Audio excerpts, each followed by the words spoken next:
2009, Microsoft published two specifications and announced them at IBC. One of them was the protected interoperable file format, which was a profile of the ISO-based media file format that supported DRM interoperable encoding. And the other was, and also included a common encryption specification for a way that multiple DRMs could protect the same media content.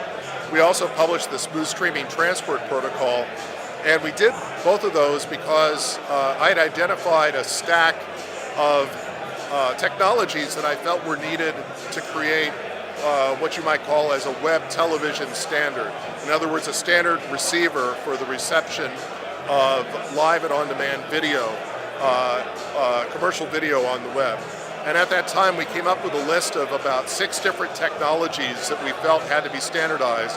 One was DRM interoperable encoding, the ability for multiple DRMs to decrypt the same content.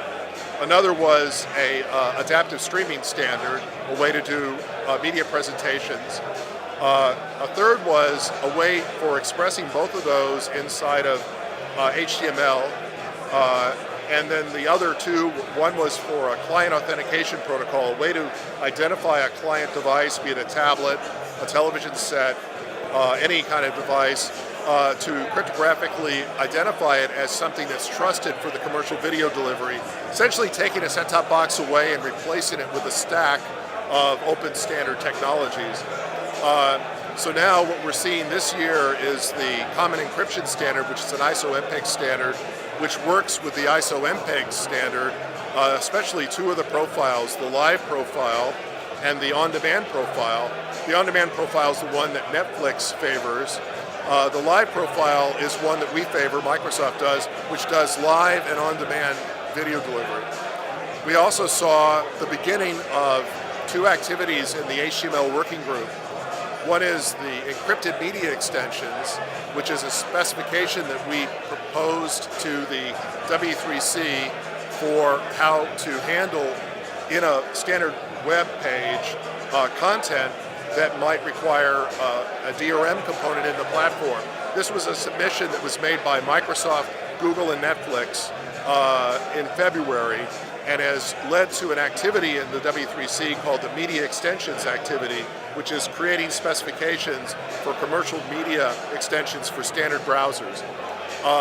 The other two specifications that are being that have been developed, one is an OAuth 2.0 based authorization protocol, and then there's also a client authentication protocol that's under development.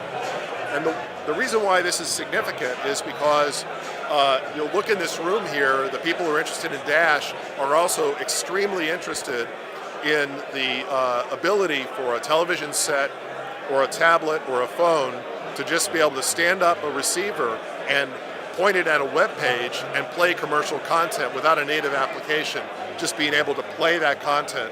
And that is enabled by having that complete stack, all the things I just described.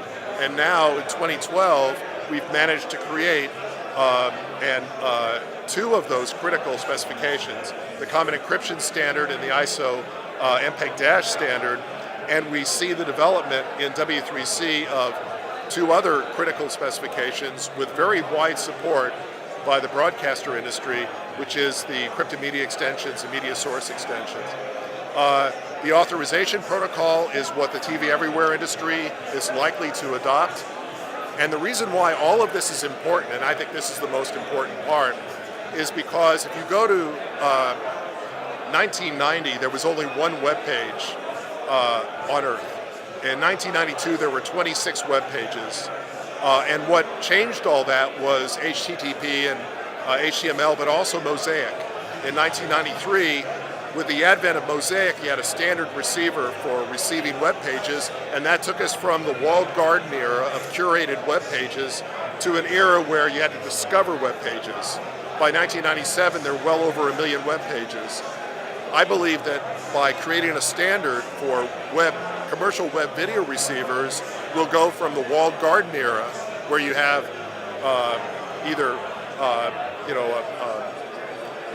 a single provider saying, come to my website, give us credentials, and we'll let you watch video, to a model where the long tail and mid-tier and vertical niche markets for web video will explode, and then it will enter the era where commercial web video discovery will become important.